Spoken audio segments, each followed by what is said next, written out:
और इस बीच बड़ी अपडेट आपको दे दें, जहां राज्यसभा उपचुनाव के लिए भारतीय जनता पार्टी ने अपने उम्मीदवारों की सूची जारी कर दी है, लिस्ट जारी करती है। ये बड़ी अपडेट आपको दे रहे हैं, जहां भारतीय जनता पार्टी ने राज्यसभा उपचुनाव के लिए अपनी लिस्ट जारी की है। हरियाणा से किरण चौधरी भारतीय जनता पार्टी के प्रत्याशी होंगे। राजस्थान से रवनीत बिट्टू, ओडिशा से ममता मोहंता, महाराष्ट्र से धैर्यशील पाटिल, बिहार से मनन कुमार मिश्र, मध्य प्रदेश से जॉर्ज कुरियन। ये बड़ी अपडेट आपको दे रहे हैं, जहां राज्यसभा उपचुनाव के लिए लिस्ट जारी की गई है। भारतीय जनता पार्टी ने अपनी सूची जारी कर दी है। तस्वीर आपको दिखा रहे हैं, जहां ये वो सूची है जिसमें सभी के नाम शामिल किए गए हैं और हरियाणा, राजस्थान, ओडिशा, महाराष्ट्र, बिहार, मध्य प्रदेश से नाम शामिल बताए जा रहे हैं। बड़ी अपडेट आपको दे रहे हैं, जहां भारतीय जनता पार्टी ने राज्यसभा उपचुनाव के लिए अपनी सूची जारी कर दी है। राज्यसभा उपचुनाव के लिए 9 उम्मीदवारों की लिस्ट जारी की गई है। कांग्रेस छोड़ बीजेपी में शामिल हुई किरण चौधरी हरियाणा से पार्टी की प्रत्याशी बनाई गई हैं और केंद्रीय मंत्री रवनीत सिंह बिट्टू राजस्थान से, मध्य प्रदेश से जॉर्ज कुरियन का नाम शामिल है।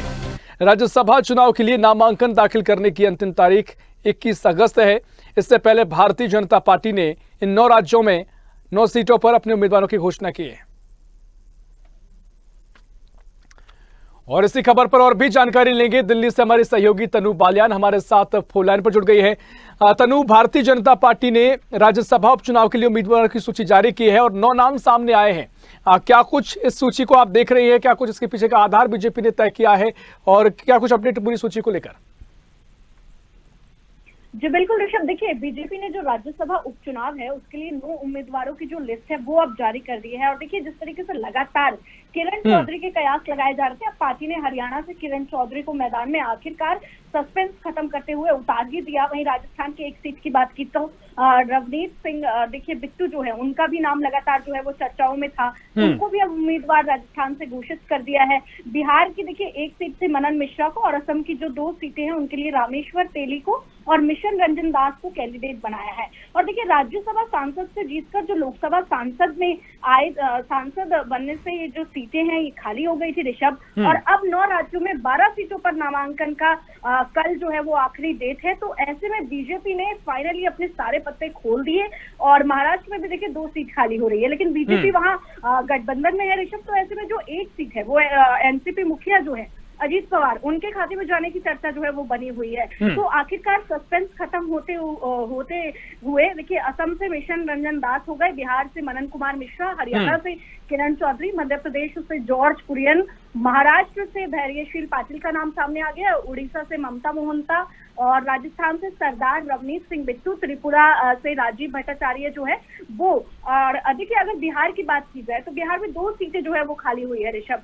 तो ऐसे में जो एक सीट जो है वो आरजेडी के सांसद जो है मीसा भारती, तो दूसरी सीट जो है वो विवेक ठाकुर के इस्तीफे के बाद खाली हुई थी। और अब बिहार में भी बीजेपी ने अपने कोटे की एक सीट से जो है वो उपेंद्र कुशवाहा को भेजने का फैसला किया है। लेकिन सबसे बड़ी बात ऋषभ ये भी है कि दूसरी सीट के लिए अब मनन कुमार मिश्रा का नाम का जो है वो ऐलान हो गया है। और महाराष्ट्र में भी देखिए इस बार महाराष्ट्र को भी फतेह करने की पूरी जो है स्ट्रैटेजी बनाई गई है बीजेपी के द्वारा। तो दोनों सीटें तो देखिए उदयराज भोसले और पीयूष गोयल के जो इस्तीफे से वो खाली हुई थी, तो बीजेपी ने एक सीट पे अपना उम्मीदवार फाइनली जो है वो घोषित कर दिया है। और जबकि दूसरी सीट को लेकर ये माना जा रहा है कि जो एनसीपी अजित पवार गुट है उनको दिया है।